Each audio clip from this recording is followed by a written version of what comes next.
Hello students, आज का ये जो वीडियो है हमारे लास्ट वीडियो का नेक्स्ट कंटिन्यूएशन वाला पार्ट ही है, सेकंड पार्ट है कि उसमें जो थोड़े सूत्र रह गए थे उसको मैं इसमें एक्सप्लेन करने वाली हूँ जो उच्चारण स्थान से संबंधित है।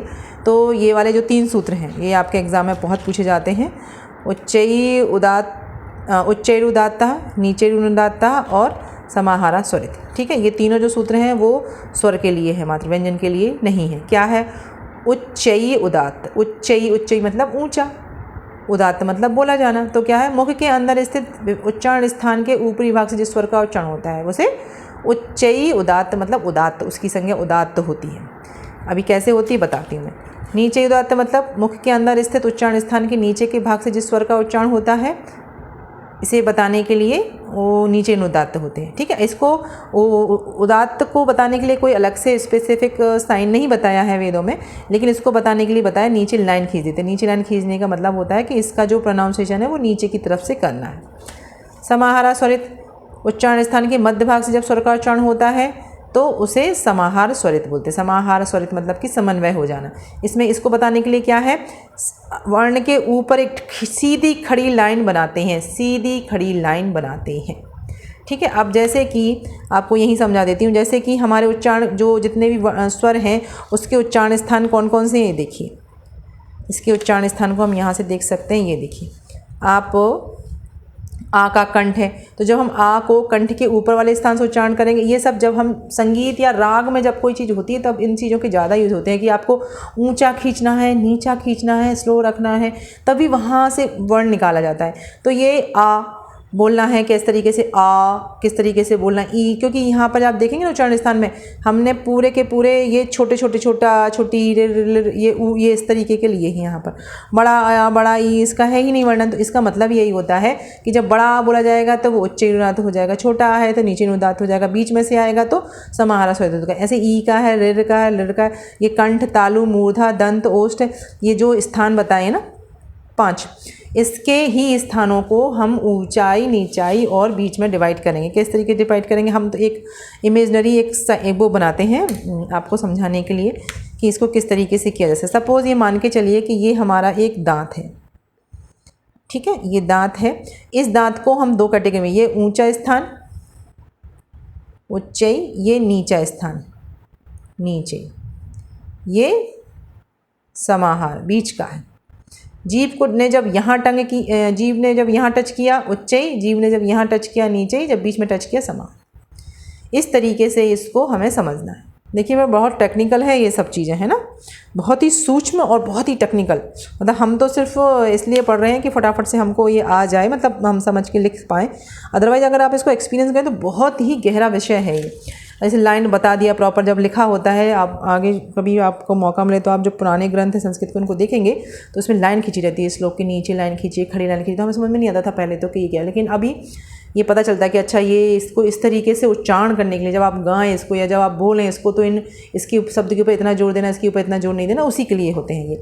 तो ये तीनों है। तो इसके क्वेश्चन कैसे बनेंगे कि भाई उच्चैरुदात्त जो सूत्र है वो किस, उसमें उच्चारण स्थान जो है वो कहाँ से होगा, ऊपरी भाग से होगा। नीचैरुदात्त में किससे होगा, उच्चैरुदात्त, नीचैरुदात्त, समाहार स्वरित किस के लिए हैं, ये स्वर के लिए हैं कि व्यंजन के लिए, तो स्वर के लिए हैं ये। इनको दर्शाने के लिए क्या लाइन है, तो अनुदात्त, नीचैरुदात्त के लिए नीचे लाइन खींचते हैं, स्वरित के लिए ऊपर लाइन खींचते हैं। तो ये इसके क्वेश्चन बन जाएंगे। नेक्स्ट श्लोक है मुख नासिको वचनो नासिका। ये सूत्र बहुत आता है, आपसे सीधे एग्जाम में भी पूछा जाता है। मुख नासिको वचनो, फिर पीछे का खाली छोड़ देंगे, तो आपको वहाँ पे लिखना है अनुनासिक। ठीक है, ये कौन कौन से मुख के साथ नासिका से जब वर्ण का उच्चारण किया जाता है तो वर्ण अनुनासिक होता है। जितने भी ये वर्णम जो लास्ट हर वर्ग का जो अंतिम वर्ण है 5, वो ये वर्णम जो है वो मुख अनुनासिक है। मुख के साथ नासिका को जोड़ के जो वर्णों के उच्चारण होते हैं वो अनुनासिक वर्ण कहे जाते हैं। बहुत ईजी है, आप कभी मुख छोड़ देंगे यहाँ पे पूछने के लिए नासिको वचनो नासिका, तो आपको मुख लिखना है यहाँ पर। तो ये सूत्र याद होना चाहिए, कहने का मतलब ये। तुल्य से प्रथम सावर्ण मतलब क्या बोले, तालु आदि उच्चारण स्थान और अभ्यंतर प्रत्यय, बाह्य प्रत्यय नहीं है, सिर्फ अभ्यंतर प्रत्यय, ये दोनों जिस वर्ण के समान होते हैं वह सवर्ण कहलाते हैं। ठीक है। तो आपसे एक तो इस तरीके से पूछ सकते तुल्यस्य प्रयत्नम, ये खाली छोड़ दिया, सवर्णम ये लिखना है आपको। फिर दूसरा ये है कि तुल्यस्य प्रयत्नम वर्णम में उच्चारण स्थान के साथ में कौन सा प्रयत्न साथ में होता है, अभ्यंतर की बाह, तो आपको वहाँ पे अभ्यंतर प्रयत्न लिखना है, ठीक है। तो ये दोनों इस तरीके से जब हम इसको डिवाइड करेंगे, पद विच्छेद करेंगे, तुल्य मतलब समान, आस मतलब मुख्य उच्चारण स्थान, प्रयत्न मतलब कि अभ्यंतर प्रयत्न, जो इन तीनों ये दोनों जिसके समान होंगे उसकी सवर्ण संज्ञा होगी। तो इसके उदाहरण में क्या, रे ऋषि का और ल वो सवर्ण में आ जाते हैं, ल और श सवर्ण में आ जाते हैं, ठीक है। इस तरीके से इसको हम समझ सकते हैं। अच्छा, एक तरीके से क्वेश्चन और भी आता है, कैसे आता है कि क्वेश्चन ने एक शब्द लिख दिया, जैसे खा लिख दिया, अब उन्होंने पूछा कि इसका उच्चारण स्थान बताइए और इसका प्रयत्न भी बताइए, तो आपको उच्चारण स्थान भी लिखना, जैसे उसका उच्चारण स्थान क्या, कंठ और ओष्ठ, और उसका प्रयत्न क्या है, महाप्राण, या इसका अभ्यंतर प्रयत्न लिखिए और इसका बाह्य प्रयत्न भी लिखिए, या इसके उच्चारण स्थान के साथ में इसका बाह्य प्रयत्न भी लिखिए। इस तरीके से प्रयत्न और उच्चारण स्थान को ज्वाइन करके भी वर्णों को आपसे पूछा जा सकता है। तो आपको हर एक वर्ण का एक प्रॉपर, जैसे बोलो एड्रेस टाइप का मान लो, आपके एक पता कि भाई का वर्ण जो है उसका ये उच्चारण स्थान है, ये अभ्यंतर प्रयत्न है और ये बाह्य प्रयत्न है। अगर आप इतना बिल्कुल क्लासीफाई करके पढ़ लेंगे तो बिल्कुल 100% आपसे वाले इसके क्वेश्चन बन जाएंगे। अब एक क्वेश्चन, ये वाले क्वेश्चन भी बहुत पूछे जाते हैं ऑब्जेक्टिव में, वर्णों के भेद के, वर्ण कितने प्रकार के होते हैं, वर्णों के जो प्रकार हैं वो कितने प्रकार के होते हैं, ठीक है। तो ये वाले जो वर्णों के प्रकार हैं वो हमको बताने के लिए स्वर ही हैं, स्वर के ही जो प्रकार हैं। तो इसमें आप किस तरीके से होंगे ये बता दूंगी, लेकिन इसको इतना जानना आवश्यक नहीं है, संख्या जानना बहुत आवश्यक है कि जैसे छोटा आ, छोटी ऊ और ऋषि के इसके 18 भेद होते, कैसे होते हैं बताती हूँ। र इसके 12 भेद होते, क्योंकि इसका दीर्घ नहीं होता। जब हमने स्वर पढ़ रहे थे तब हमने बताया था, जैसे रे ऋषि के में भी दीर्घ आ रहा था, लेकिन र का दीर्घ स्वर वर्ण नहीं था, तो इसलिए इसका दीर्घ नहीं होने की वजह से ये इसके सिर्फ 12 ही भेद हैं। ए ओ ए और औ इनके भी सिर्फ 12 भेद हैं, क्योंकि इनका छोटा रूप नहीं होता, ह्रस्व फॉर्म में ये नहीं होते हैं। तो इस तरीके से ये 18 भेद हैं, इसके 12 भेद हैं, इसके भी 12 भेद हैं, ठीक है। अब ये 3 प्रकार के होते कैसे, फिर ये वाले जो प्रकार हो गए ना, वो बने किस तरीके से वो बता रहे हैं। इसमें कैसे बता रहे हैं, पहला तो हमने ह्रस्व, दीर्घ और प्लुत, हर जो स्वर है वो ह्रस्व, लंबा, छोटा, बड़ा और प्लुत, बहुत महादीर्घ, इस तरीके से 3 प्रकार का है। तो ये 3 प्रकार के हो गए। फिर ये 3 प्रकार का जो कैसे, उद्दात अनुदात स्वर, जो जस्ट हमने अभी पढ़ा कि ऊपर के उससे उच्चारण हो रहा है, नीचे कैसे हो रहा है, स्वरत से हो रहा है। तो हमने ये 3 भी प्रकार पढ़े, तो कितने हो गए, 3 × 3 = 9। 3 कौन से, उदात अनुदात स्वरित, और 3 और कौन से, ह्रस्व दीर्घ प्लुत, तो 3 × 3 = 9। फिर ये अनुनासिक और अनुनासिक प्रकार से 2 प्रकार के होंगे। कुछ वर्ण ऐसे होते हैं जो नासिक, मतलब नासिका के माध्यम से अहा, ई, ये वाले जो वर्ण है तो वो भी ऐड हो जाते हैं, 2 9 × 2 18 हो जाते हैं। अब इसमें ला का दीर्घ नहीं होता है, ला का दीर्घ नहीं होगा आपका, तो इसमें से एक हट जाएगा, एक हट जाएगा तो सीधे के सीधे कितने हट गए, उसमें से निकल के 6 निकल जाते हैं। इसी तरीके से इसमें भी हो जाता है। तो ये 12 भेद इस तरीके से बन जाते हैं। तो आप तो इनकी संख्या याद कर लीजिएगा, संख्या ही पूछी जाती है, ए के कितने प्रकार होते हैं, औ के कितने प्रकार होते हैं, आ के कैसे होते हैं, कैसे नहीं होते, ये नहीं, हाँ ये याद कर सकते हैं कि ला का दीर्घ प्रकार, जैसे ला का दीर्घ नहीं होता है, ए और औ का ह्रस्व नहीं होता, बस उससे आप निकाल सकते हैं इसको। वैसे मैंने बता ही दिया है कि आपके ये जो 3 है, ह्रस्व, दीर्घ और प्लुत, ये 3, फिर उद्दात अनुदात स्वरित ये 3, और नासिक और अनुनासिक ये 2। इस तरीके से सबको डिवाइड करेंगे तो 18 भेद निकल के आते हैं।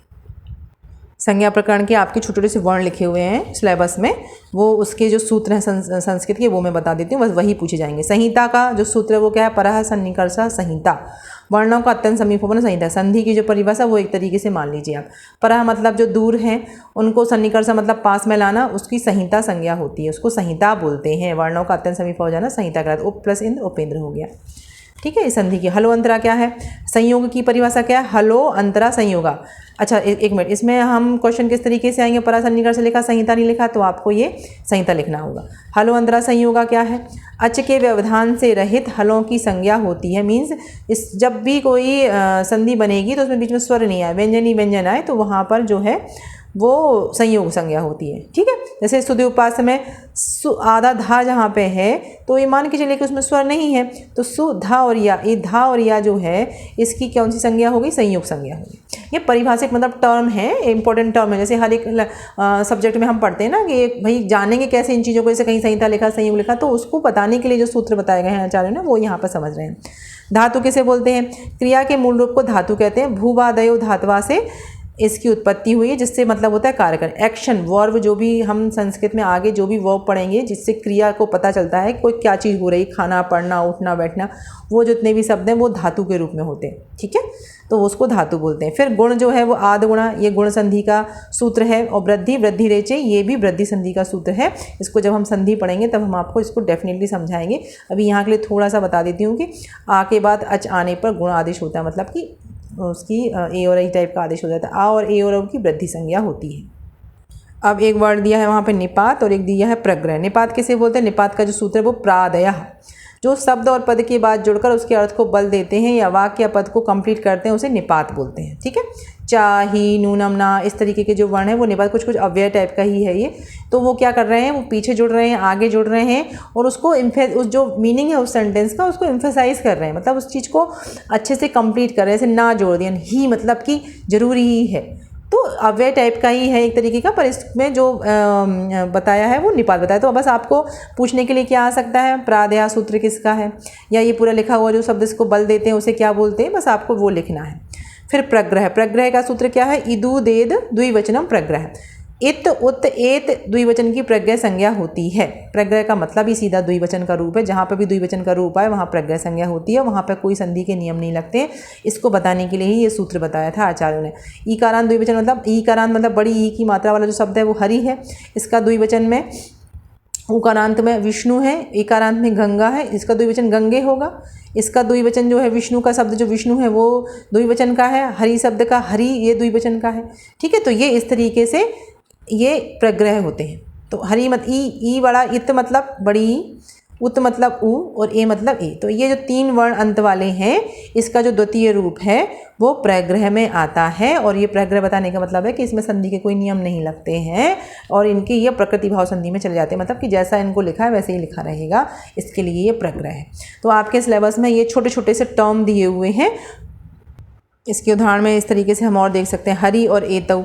तो एतौ जुड़ गया, इमौ जुड़ गया, अम जुड़ गया। इसमें पीछे ये जो हैं ये कुछ सर्वनाम के रूप में है, कुछ प्रत्यय के रूप में। इस तरीके से जुड़ने के बाद जो हो द्विवचन की संधि होती है। द्विवचन इसमें संधि के जो उदाहरण हैं उसमें यहाँ पर प्रग्रह होने की वजह से नियम नहीं लगते हैं। जब हम संधि पढ़ेंगे आगे तब आपको इसमें ये वाले जो उदाहरण है वो उपवाद के रूप में आते हैं, इसीलिए इनको यहाँ पर उदाहरण के रूप में लिखा हुआ। अब पदम एक पद है, पद किसे बोलते हैं, सुप्तिंग पदम। सुबंत और तिगंत की पद संज्ञा होती है। पद मतलब क्या होता है, एक वर्ण, एक मीनिंगफुल वर्ण। संस्कृत में कोई भी वर्ण ऐसा नहीं यूज़ हो जाता सीधा आके, मतलब या तो धातु रूप में होगा, वो धातु के ऊपर प्रत्यय का यूज़ होगा तो एक शब्द कुछ बनेगा, और या संज्ञा सर्वनाम में होगा तो उसमें भी प्रत्यय लग के ही उसका सारभूत वर्ण निकलता है, तो वो तब वो पद बनता है, ठीक है। जैसे राम है तो हमको दिखता है राम सीधा है, पर वो राम ऐसे नहीं है, वो किस तरीके से राम में सुप्रत्यय लगा के वो किस तरीके से बना है, वो एक पूरी प्रोसेस होती है। तो अब तो आपके में है नहीं है तो उतना पढ़ने की आवश्यकता नहीं है, तो इस तरीके से है। तो क्या बोले, सुबंत और तिगंत की पद संज्ञा होती है। सुबंत कौन से होते हैं, जिसमें सुप प्रत्यय लगता है। तिगंत कौन से, जिसमें तिप प्रत्यय लगता है। सुबंत और सुप और तिप प्रत्यय हम आगे पढ़ेंगे। सुप मतलब संज्ञा और सर्वनाम के साथ यूज, और तिप मतलब जो धातु के साथ में यूज। संज्ञा सर्वनाम हम समझते हैं, किसी का नाम संज्ञा है, उस संज्ञा की जगह पर जो चीज़ यूज होती है वो सर्वनाम में, वह है, तुम, ये, वो, इस तरीके से। अब उसमें सुप प्रत्यय लगते हैं। सुप प्रत्यय लगने के बाद उसके विभक्ति के रूप बन जाते हैं और फिर हम उसको यूज़ करते हैं। जैसे राम एक संज्ञा है, राम में जब हम सुप प्रत्यय जोड़ेंगे तो राम के पूरे 21 के 21 विभक्ति, 7 विभक्तियों के 21 रूप एक वचन, द्विवचन और बहुवचन के बन जाते हैं। वही यहाँ पे बताया जाता है, वही पद है, ठीक है। अब तिगंत है तो तिप प्रत्यय लगे, धातु के अंदर धातु है, जैसे पठ धातु है, अब उसको आप यूज़ करना है तो आपको लकार के हिसाब से उसको बनाना पड़ेगा। तो पठती, पठता, पठंती जब आप बनाएंगे तो वहाँ पे आपने तिप प्रत्यय लगा दिया ना। जब प्रत्यय लगा दिया तो जब पठती जो एक वर्ण बना वो हमारा पद है। मैं उम्मीद करती हूँ आप लोग को समझ में आ रही होगी मेरी बात, कि जैसे धातु पट है लेकिन जब तक आप उसमें तिप प्रत्यय नहीं लगाएंगे तब तक वो पद नहीं बनेगा, वो सिर्फ धातु ही रहेगा। पठती होने के बाद वो धातु। जैसे राम है तो रामऊ, रामः, ये जो रूप हैं बन रहे हैं, राम जो भी रूप बन रहा है वो पद है, वो प्रत्यय लगाने के बाद बनता है, ठीक है। उसी के यहाँ पे उदाहरण लिखे हुए हैं मैंने। तो ये एक इस तरीके से, तो आपसे सुप्तिंग पदम, सुप्तिंग लिख के पदम को पूछ सकते हैं। सुबंत और तिगंत की क्या संज्ञा होती है वो आपको पता होना चाहिए। सुप प्रत्यय लगाने से कौन सा शब्द बनता है, तिप प्रत्यय लगाने से कौन सा शब्द बनता है, इस तरीके के क्वेश्चन आपसे पूछा सकते। तो ये कुछ टर्म्स थे आपके सिलेबस में जो मुझे लगा कि आप लोगों को उनको फैमिलियर होना चाहिए इन टर्म से, कि भाई ये जो टर्म लिखा हुआ है सिलेबस में वो क्यों लिखा हुआ है, उसका कोई संस्कृत सूत्र तो नहीं है। यदि कोई संस्कृत सूत्र है तो वो हमें ज़रूर पता होना चाहिए, ठीक है। थोड़ा सा आपको बताती हूँ उस चीज़ को। ये देखिए, ये लिखे हुए संज्ञा प्रकरण में संयोग बता दिया, संहिता बता दी, हस्व दीर्घ प्रत्यय, अनुनासिक पद, धातु, उपसर्ग हम अभी आपको डिटेल में पढ़ाएंगे, गुण वृद्धि बता दिया। इत संज्ञक बताया मैंने। इत मतलब क्या है? अदर्शनम लोपा, तस्य लोपा, हलन्त्यम, ये सब इत के हैं। लोप क्या है? अदर्शनम लोपा। प्रत्याहार मैंने बता दिया, उदात्त अनुदात्त स्वरित बता दिया, सवर्ण बता दिया, तुल्य से प्रथम सवर्णम, निपात और प्रग्रह। इस तरीके से ये पूरा संज्ञा प्रकरण कंप्लीट किया है। आपको ये कितने नंबर के आएंगे? 5 नंबर के आएंगे। इसमें से MCQs 5 नंबर के आएंगे। कोई शॉर्ट क्वेश्चन नहीं आएगा, कोई लॉन्ग क्वेश्चन नहीं आएगा। इस तरीके से ये पूरा टॉपिक संस्कृत वर्ण परिचय और संज्ञा कंप्लीट होता है। इसके बाद हम नेक्स्ट पढ़ेंगे उपसर्ग। ठीक है, तो उम्मीद कर रही हूँ कि ये वाले वर्ण आपको समझ में आ रहे होंगे, क्योंकि अब धीरे धीरे जो वीडियोज़ हैं वो थोड़े से टिपिकल वर्ड्स, टिपिकल जो सिलेबस टॉपिक्स हैं उनकी तरफ जाएंगे। आप चीज़ों को बहुत आसानी से समझ पाएंगे इसी कंडीशन पर कि मैं जो बता रही हूँ आप उसको एक बार उसके ऊपर चिंतन करें। मतलब जैसे मैंने अभी बता दिया, आप उसको एक बार आंख बंद करके सोचने का प्रयास तो करें कि हाँ ये चीज़ ऐसे है, ऐसी बताई गई है। बस उतना करने से ही दिमाग में बैठने लगता है। आप जैसे आपने सुना और ऐसे छोड़ दिया, फिर वो दिमाग में नहीं। एक चिंतन करना बहुत ज़रूरी है हर एक चीज़ का। जैसे अभी मैंने इतना बताया, तो आप एक बार आंख बंद करके रिवाइज तो करिए कि मैंने क्या क्या क्या क्या सुन लिया, उसको लिख लीजिएगा। ठीक है, नोट्स PDF के नोट्स वगैरह के चक्कर में मत पड़िए अभी हाल फिलहाल में। अभी आप चीज़ों को स्वयं से लिखिए और उसको लर्न करिए। This is the best way to learn. ठीक है, तो मैं ये वाला वीडियो अब ख़त्म करती हूँ। इसके बाद जो नेक्स्ट वीडियो बनेगा वो हमारा उपसर्ग के ऊपर बनेगा। Thank you very much.